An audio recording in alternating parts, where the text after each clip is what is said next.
School 40 kilometre प्रति घंटा की चाल से जाता है तो 2 घंटे पहले पहुंच जाता है। तो वो बच्चा स्कूल 2 घंटे जल्दी पहुंच जाता है। 2 घंटे पहले पहुंचने का मतलब है कि टाइम से 2 घंटे पहले जल्दी पहुंच जाता है।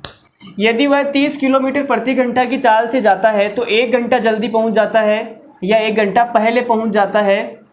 तो उसकी वास्तविक चाल, कुल दूरी व वास्तविक समय क्या है। इसमें आपसे 3 सवाल पूछे हैं। पहला है वास्तविक चाल, दूसरा है कुल दूरी, तीसरा है वास्तविक समय। एग्जाम में आपसे केवल एक सवाल पूछा जाएगा, लेकिन इसमें आपको सिखाने के लिए हम क्या कर रहे हैं, आपको तीनों सवाल एक ही सवाल में पूछ लिए। तो आप वीडियो को पॉज करो और ये सवाल करने की कोशिश करो, ठीक है। ये लल्लू सवाल है, कुछ खास है नहीं सवाल के अंदर।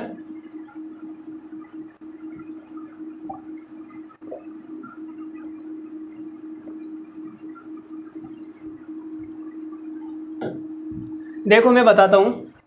एक बच्चा घर से स्कूल जा रहा है, तो पहले वो 40 की स्पीड से जा रहा था और बाद में 30 की स्पीड से जा रहा है। तो घर से स्कूल तक की जो डिस्टेंस है वो क्या है, समान है। तो पहली बात तो कि जो डिस्टेंस है वो क्या है, फिक्स है। जो भी डिस्टेंस है, ये डिस्टेंस भाई साहब की क्या है, फिक्स है। और जब डिस्टेंस फिक्स होती है तब हमें पता है कि स्पीड का जो रेशियो है और टाइम का जो रेशियो है वो एक दूसरे के क्या होते हैं, उल्टे होते हैं। इनके अनुपात एक दूसरे के क्या होते हैं, उल्टे होते हैं। तो पहले ये 40 की स्पीड से जा रहा था, 40 किलोमीटर प्रति घंटा, और बाद में ये जा रहा है 30 किलोमीटर प्रति घंटा की स्पीड से। स्पीड 40 से 30 हो गई तो टाइम कितना हो जाएगा, 30 से 40 उल्टा हो जाएगा। तो अनुपात कितना आएगा, 0 से 0 कट गया, अनुपात आ गया 3/4। अब आप मुझे ये बताओ यहाँ पे टाइम का अंतर कितना है। तो आप बोलोगे सर पहले 3 टाइम ले रहा था, बाद में 4 ले रहा, तो जो अंतर है वो 1 का है। टाइम का जो गैप है वो कितना, 1 का। अब यहाँ पे आप सवाल को समझना। मान लेता हूँ कि मैं स्कूल पहुँचने का जो फिक्स टाइम है वो t है। फिक्स टाइम कितना है, t है। लेकिन जब ये 40 की स्पीड से गया था तो 2 घंटे पहले पहुँच गया था, मतलब कि इसने टाइम कितना लिया था, t-2। फिक्स टाइम से 2 घंटे पहले पहुंच गया तो टाइम कितना लिया था, t-2। फिर इसने बोला है कि अगर वो 30 की स्पीड से जाएगा तो 1 घंटा जल्दी पहुंच जाएगा। तो ये टाइम कितना लेगा, t-1। ये टाइम लेगा भाई। जो फिक्स टाइम है स्कूल का उससे 1 घंटा पहले पहुंच गया ना, तो कितना हो गया, t-1। अब आप मुझे बताओ कि इनका अंतर कितना है, इन दोनों का अंतर कितना है, t-2 t-1। तो आप बोलोगे सर इनका अंतर है 1, ठीक है। तो आप अगर आप ऐसे नहीं समझ रहे हो तो कोई बात नहीं, आप रट लो। कैसे, जब दोनों जगह आ जाए पहले और पहले तब हम टाइम का अंतर ले लेंगे। 2 और 1 का अंतर कितना होता है, 1। और जब यहाँ पे दोनों जगह आ जाए लेट और लेट तो हम टाइम का अंतर ले लेंगे, कितना हो जाएगा, 1। जब दोनों जगह सेम हो, या तो लेट लेट या पहले पहले या जल्दी जल्दी, तब तो हम टाइम का सीधा सीधा अंतर ले लेंगे। लेकिन अगर एक जगह जल्दी हो और एक जगह लेट हो तब हम दोनों टाइम को जोड़ देंगे। जैसे इसी सवाल में होता है कि 2 घंटे लेट और 1 घंटा जल्दी, तो टाइम का अंतर कितना आ जाता, 2 और 1 3। समझ गए। और नहीं तो आप ऐसे, मैंने आपको बढ़िया तरीके से समझाया है, ऐसे समझ लो, ठीक है। तो देखो जी, हमारे पास में कितना आ गया, टाइम का अंतर आ गया 1 घंटा। तो जो 1 की वैल्यू है वो कितनी है, 1 की वैल्यू है 1 घंटा। तो 3 की वैल्यू कितनी आ जाएगी, 3 की वैल्यू आएगी 3 घंटे। और 4 की वैल्यू कितनी आएगी, तो आप बोलोगे सर 4 घंटे, ठीक है।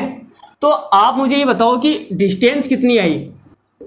डिस्टेंस निकालने के लिए हम क्या करेंगे, स्पीड को टाइम से गुणा कर देंगे, यही करेंगे।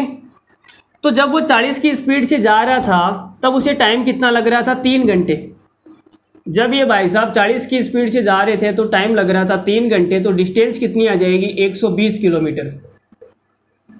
तो हमारे पास आ गई डिस्टेंस। घर से स्कूल तक की जो दूरी है वो 120 किलोमीटर है। इतनी दूरी भाई साहब पढ़ने जाते हैं 120 किलोमीटर की दूरी पर, और हम है कि बस पास वाले स्कूल देख लेते हैं और निकल लेते हैं। तो ये 120 किलोमीटर की डिस्टेंस पे क्या कर रहा है, पढ़ने जा रहा है। तो हमने कुल दूरी निकाल दी। कुल दूरी कितनी है, कुल दूरी है 120 किलोमीटर। तो एक सवाल का आंसर तो मिल गया हमें, 120 किलोमीटर। अब सवाल में पूछा है कि उसकी चाल क्या है और वास्तविक समय क्या है। तो वास्तविक समय निकाल देते हैं। तो देखो जब ये 40 की स्पीड से गया था तो इसने 3 घंटे लिए थे, 3 घंटे लिए थे। और फिर इसके कान के नीचे एक मास्टर ने बजाई कि तू 2 घंटे जल्दी आ गया स्कूल, 2 घंटे जल्दी आकर क्या करेगा। भाई ये 3 घंटे जब लेके जा रहा था तब मास्टर ने कान के नीचे बजा के क्या बोला कि तू 2 घंटे जल्दी आ गया, तो इसे कितने घंटे लेने चाहिए थे, 5 घंटे। स्कूल पहुंचने में इसे कितना टाइम लेना चाहिए था, 5 घंटे। 2 घंटे जल्दी आ गया तो 5 घंटे लेने चाहिए थे, ठीक है। या फिर आप नीचे वाले केस में देख लो, जब ये 30 की स्पीड से गया तब इसे स्कूल पहुंचने में 4 घंटे लगे। फिर मास्टर ने कान के नीचे बजाई कि तू 1 घंटा जल्दी फिर आ गया। जब ये 4 घंटा लेके जा रहा था तब 1 घंटा जल्दी पहुंच गया, मतलब कि इसे कितना टाइम लेना चाहिए था। तो आप बोलोगे सर इसे स्कूल पहुंचने में 5 घंटे लेने चाहिए थे। अरे आप सवाल को फील करो ना यार, फील नहीं आ रहा है क्या अंदर से। ऐसे रटना नहीं है कि हमने 1 जोड़ दिया और 1 घटा दिया यार, ऐसा कुछ नहीं। अंदर से फील करो सवाल को, ठीक है। अंदर से जब तक फील नहीं करोगे तब तक कुछ नहीं होने वाला। तो हमारे पास में टाइम कितना आ गया, वास्तविक समय आ गया 5 घंटे। तो लो जी हमने दूसरा सवाल भी कर दिया, वास्तविक समय कितना है, 5 घंटे, ठीक है। अब हमें निकालनी है स्पीड। स्पीड निकालने के लिए हम क्या करते हैं, 5 घंटे में इस भाई साहब को 120 किलोमीटर चलना है। तो स्पीड क्या होती है, 1 घंटे में चलने वाली डिस्टेंस, दूरी। 5 घंटे में 120 चल रहा है तो 1 घंटे में कितना चलेगा, तो ये 1 घंटे में चलेगा 120/5, तो कितना आ जाएगा 24 किलोमीटर प्रति घंटा। जब ये 24 किलोमीटर प्रति घंटा की स्पीड से जाएगा तो इसे 5 घंटे लगेंगे। और फिर मास्टर जी कुछ नहीं बोलेंगे, मास्टर जी बोलेंगे अच्छा बच्चा पढ़ने आए हैं, ठीक है पढ़ ले। और 1 घंटा जल्दी पहुंच गया तो कान के नीचे बजाएगा